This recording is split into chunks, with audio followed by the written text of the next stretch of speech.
kita boleh dipersekutukan di tempat ini dari berbagai gereja, berbagai kampus dan berbagai tempat daerah dalam event Festival Paduan Suara Shout Sulawesi Christian Choir Festival 2023. Kita akan mulai mari dengan menyanyikan pujian Layak Dipuji Disembah.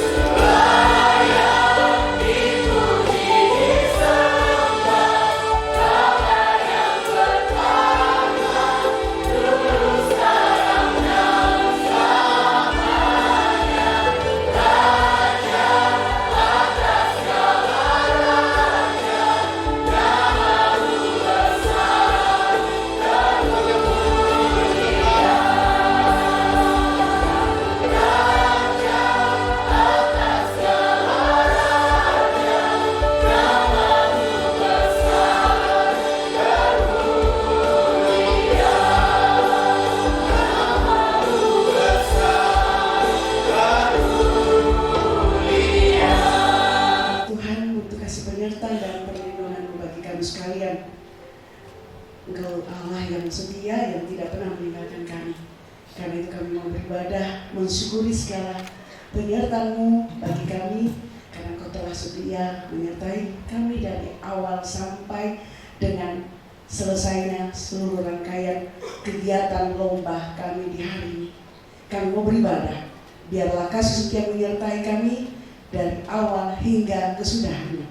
Semuanya boleh jadi atas nama Bapa, Anak, dan Roh Kudus. Tuhan menyertai saudara sekalian. Haleluya. Amin. Yang berbicara kepada Allah. Ada ekspresi perjumpaan kita kepada Tuhan. Mari persiapkan seluruh hati kita. Kita nyanyikan pujian Manis Kau Dengar.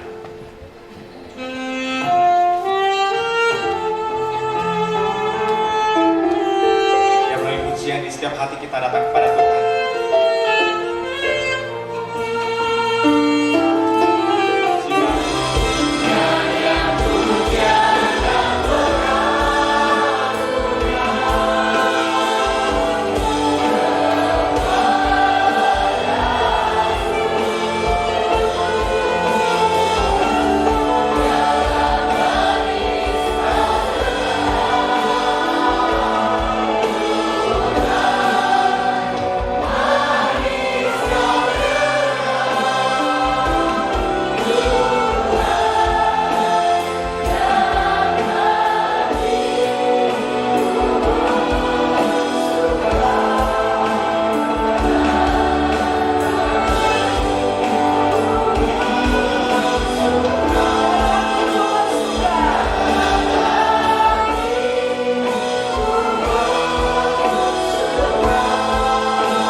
Mari berdoa untuk pemberitaan firman Tuhan kita berdua.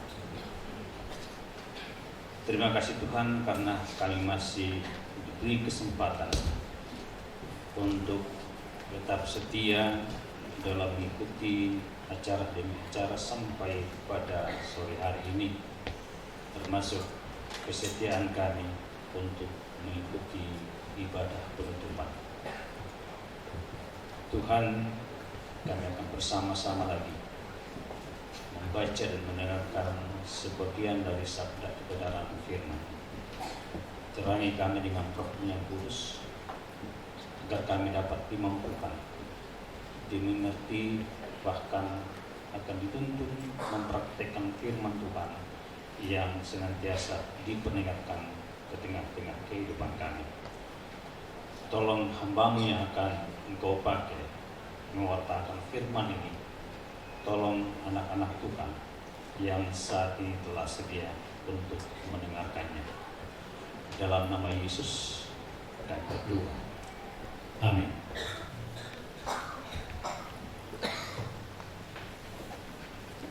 Adapun bagian firman Tuhan yang akan kita baca serta renungkan pada sore hari ini, saya menyiapkan firman Tuhan dari Mazmur 150 ayat 1 sampai ayat yang ke-6. Firman Tuhan berbunyi sebagai berikut. Haleluya, pujilah Allah di tempat kudusnya. Pujilah Dia di cakrawalanya yang kokoh. Pujilah Dia karena segala keperkasaannya. Pujilah Dia sesuai dengan kebesarannya yang hebat. Pujilah Dia dengan tiupan sangkakala. Pujilah Dia dengan gambus dan kecapi. Pujilah Dia dengan rebana dan tari-tarian. Pujilah Dia dengan permainan kecapi dan seruling. Pujilah Dia dengan simbal yang berdenting. Pujilah Dia dengan simbal yang berdentang. Hendaklah segala yang bernafas memuji Tuhan. Haleluya. Shalom, selamat sore Bapak Ibu Saudara-saudara.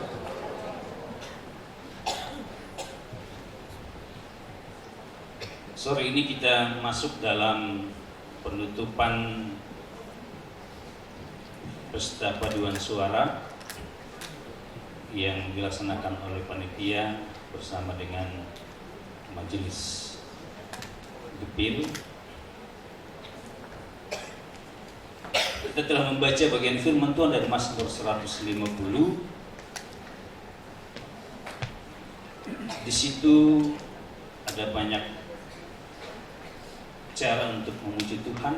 Pujilah Dia dengan tiupan sangkakala, pujilah Dia dengan gambus dan kecapi. Semua itu sarana dan alat-alat yang dipakai untuk memuji Tuhan.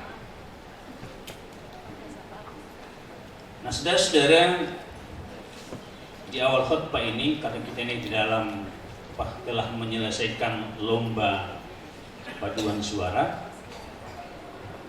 di awal khotbah ini saya akan menanyakan tentang apa pentingnya diadakan lomba paduan suara. Saya akan bertanya kepada panitia, mana panitia, dan peserta.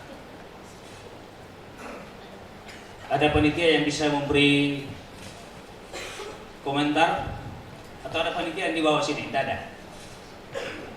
Ada ya? Sekretaris panitia?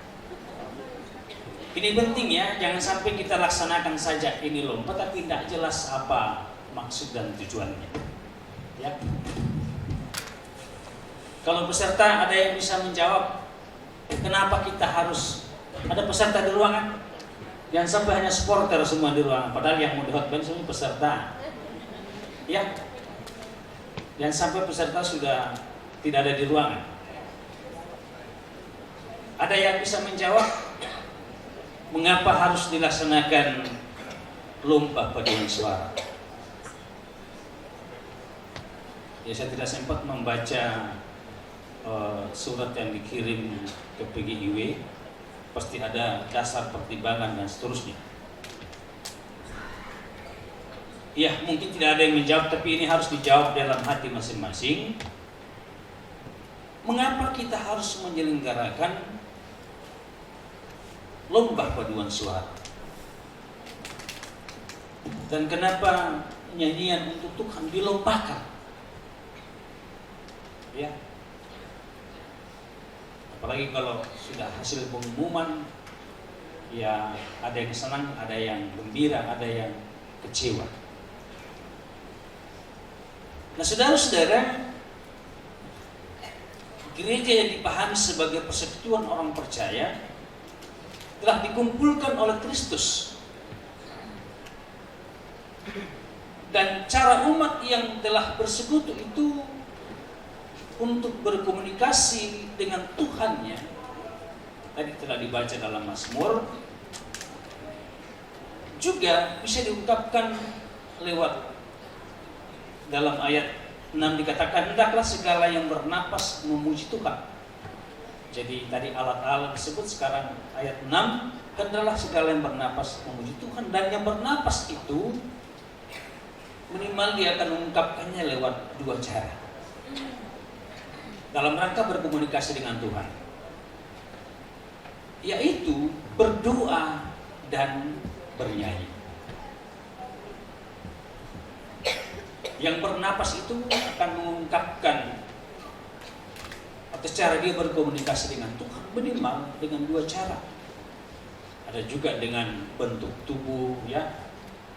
Kalau teman-teman di Katolik itu ada simbol lewat tangan. Jadi ada dua cara, yang minimal dua cara yang kita bisa lakukan untuk berkomunikasi dengan Tuhan atau untuk berbicara dengan Tuhan. Bisa dengan doa, bisa dengan nyanyian. Melalui doa dan nyanyian, manusia akan mengungkapkan isi hatinya kepada Tuhan. Kalau kita belajar kepada penyair dalam Alkitab, khususnya dalam Perjanjian Lama, siapa penyair dalam Perjanjian Lama yang terkenal? Ya, Daud. Siapa anaknya Daud? Salomo.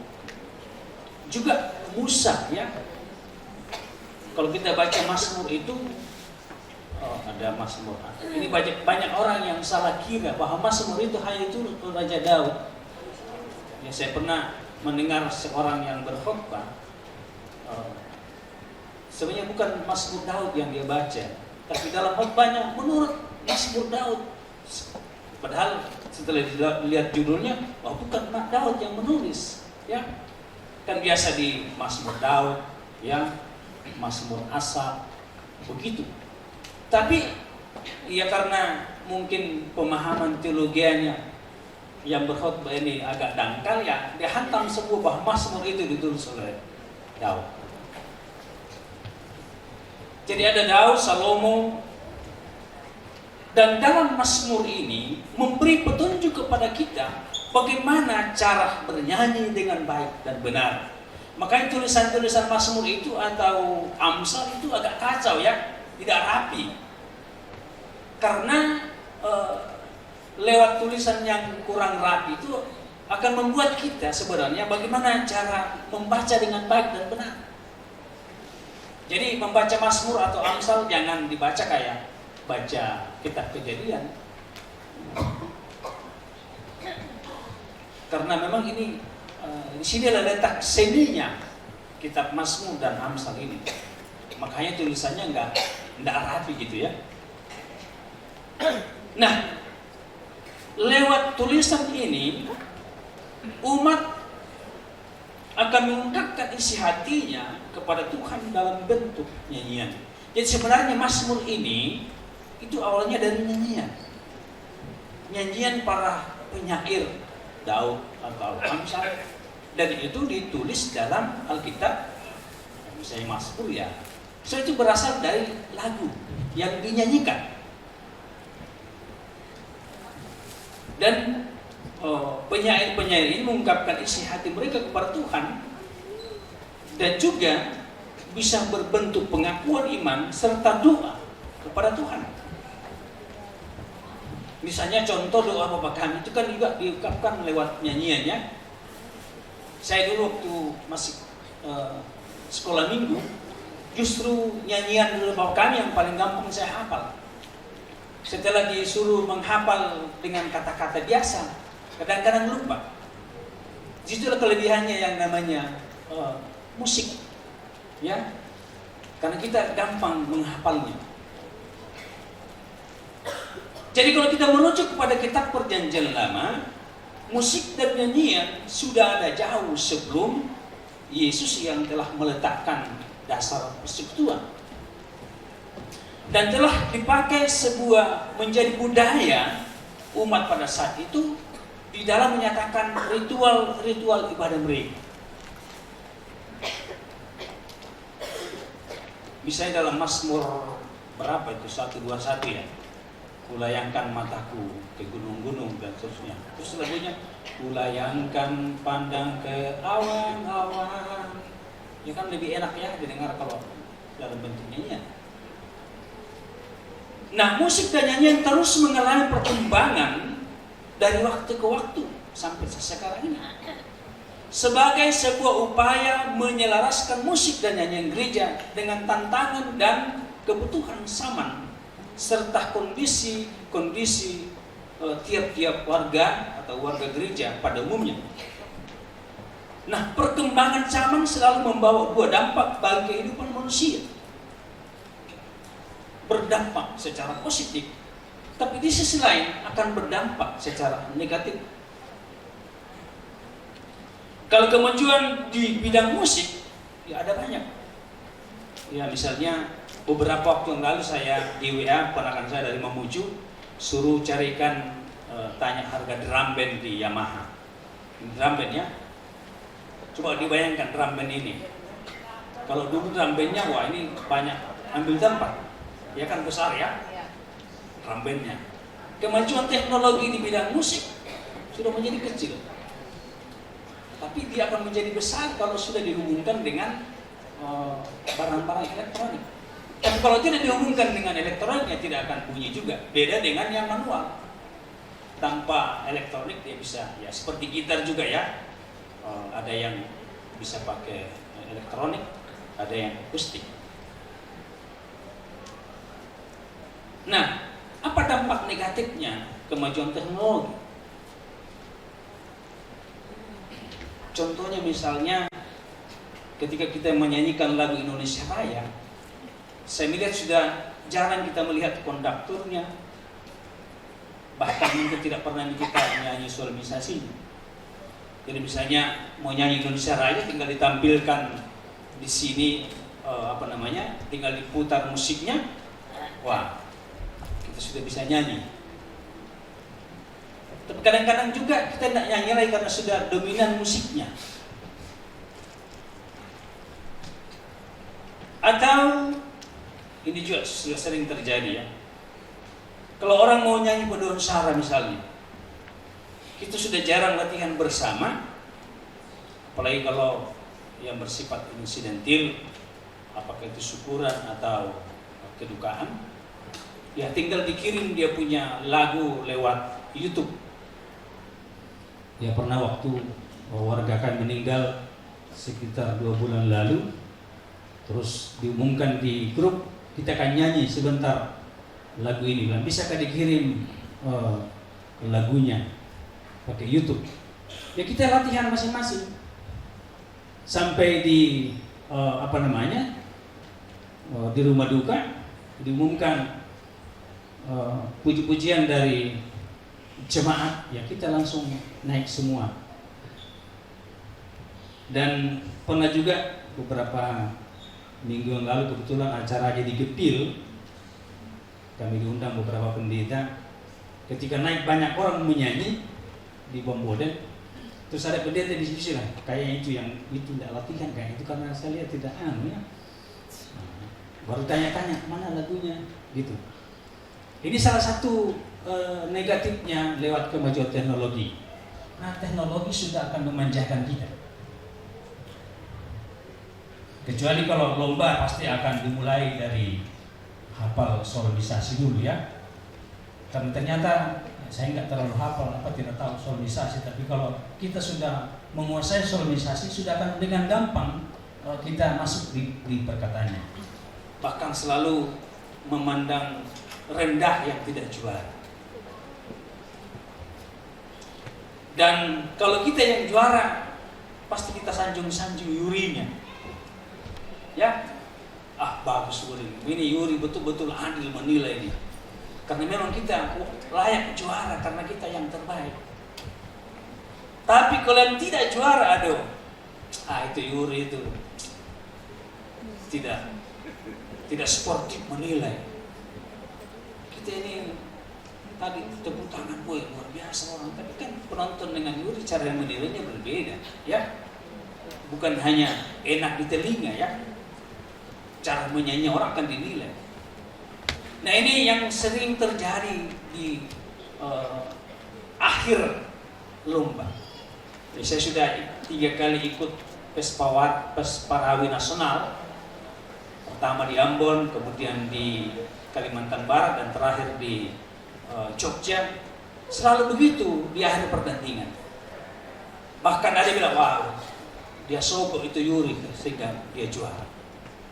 Ini penting ditekankan saudara ya, karena kita ini lomba pesta rohani. Kalau kita tidak dapat juara, berarti kita memang tidak layak juara, ya. Tapi jangan juga yang juara seolah-olah, tidak jago juga kalian menyanyi, kalian hanya juara 5 misalnya. Harusnya semua merasa juara, ya. Karena ini juga penting, yang juara 1 belum tentu juara 1 di hadapan Tuhan. Ya, yang juara 5 misalnya mungkin bisa di hadapan Tuhan dia terbaik. Ya, karena mulai latihan, mereka latihan dengan sempurna dan seterusnya. Mungkin karena penampilan di atas podium ini tidak maksimal, ya tidak bisa dapat juara 1. Artinya kalau saya bahasakan hanya 1 peserta yang akan juara 1. Pujilah Kristus untuk selama-lamanya. Amin. Anak-anak Tuhan yang senantiasa mempermuliakan nama Tuhan lewat setiap puji-pujian yang kita naikkan. Sekarang tiba saatnya kita akan memberikan persembahan yang terbaik untuk Tuhan, untuk pekerjaan Tuhan. Mari mempersiapkan persembahan kita. Kita akan memberi dengan sukacita sambil persembahan dijalankan. Bersama-sama kita angkat pujian, kunaikan syukur.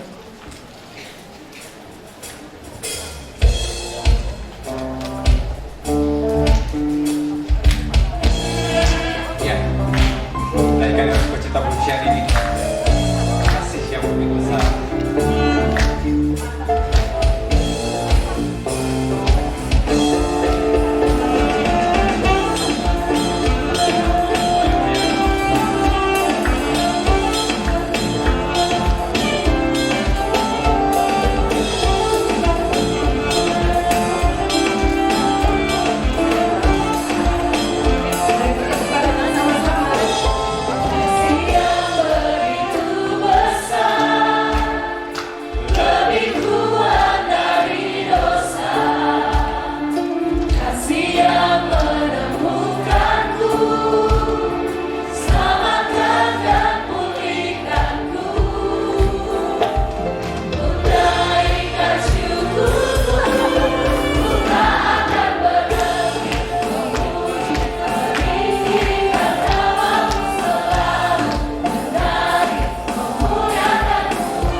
Mari kita berdoa.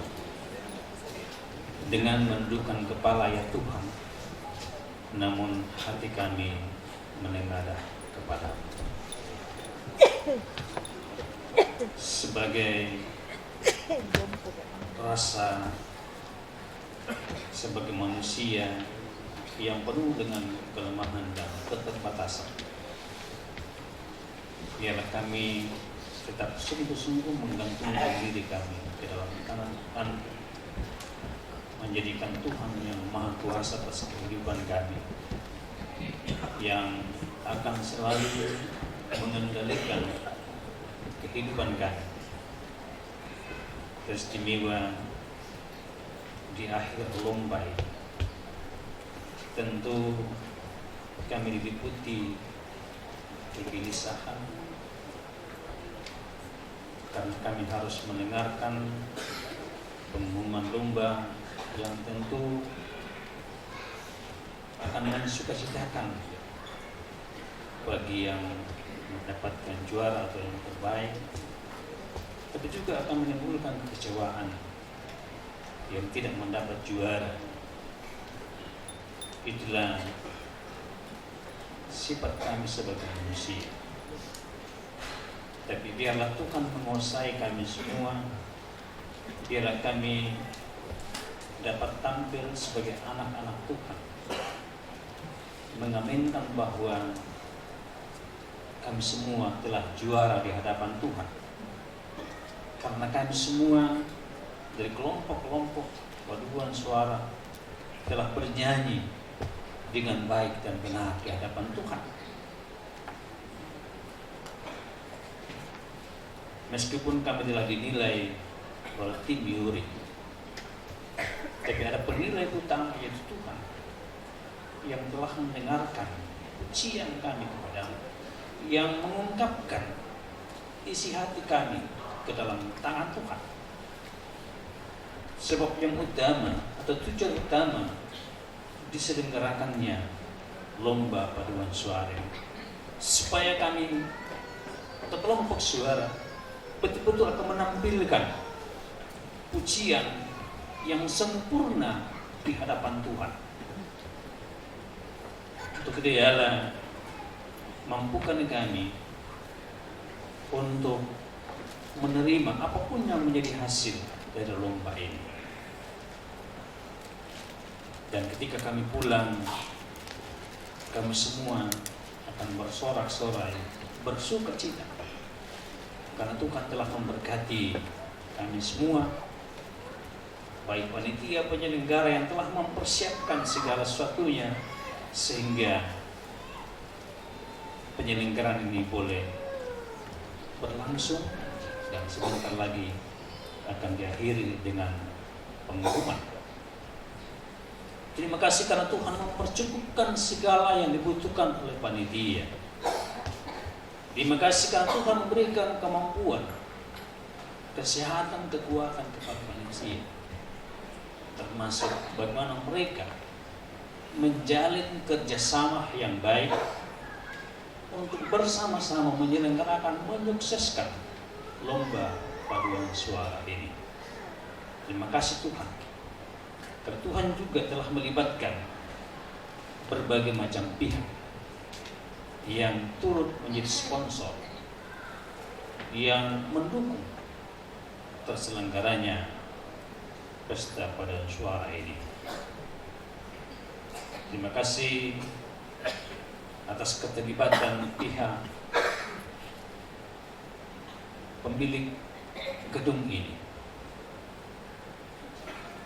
Mereka juga telah memuji Tuhan lewat persembahan mereka, menyiapkan tempat untuk dipakai menyelenggarakan lomba pesta paduan suara. Terima kasih juga karena Tuhan memberkati para peserta. Tentu mereka telah berlatih berbulan-bulan untuk menampilkan paduan suara yang terbaik. Mereka telah datang ke tempat ini untuk menyatakan pujian kepada Tuhan. Kiranya persembahan pujian mereka, juga waktu mereka yang mereka telah berikan, tenaga, biar itu juga merupakan sebuah persembahan yang terbaik dari person-person peserta paduan suara, para pelatih, juga lewat kebersamaan mereka. Sebab hanya lewat kebersamaanlah mereka boleh tampil bernyanyi dengan baik dan benar. Ya Tuhan Bapa kami yang surga, ada banyak berkat-berkat Tuhan yang Kau curahkan dalam rangka mendukung terselenggaranya pesta paduan suara ini. Dan doa saat ini kami akan akhiri dengan bersama-sama ucapan doa Bapa kami sebagai berikut. Bapa kami dalam surga, dikuduskanlah namamu, datanglah kerajaan-Mu, jadilah kehendak-Mu di bumi seperti di surga. Berikanlah kami pada hari ini makanan kami yang secukupnya, dan ampunilah kami akan kesalahan kami, seperti kami juga telah mengampuni orang yang bersalah kepada kami.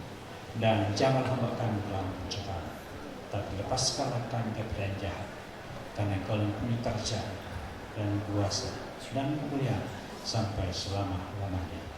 Amin. Dan terimalah berkat dari Tuhan. Kasih karunia dan damai sejahtera dari Allah Bapa kita, di dalam Yesus Kristus serta melalui perantara Roh Kudus akan menyertai kehidupan saudara-saudara sekalian dari saat ini kekal selama-lamanya. Amin. Silakan dulu, ibadah kita selesai, saya kembalikan kepada pemandu acara.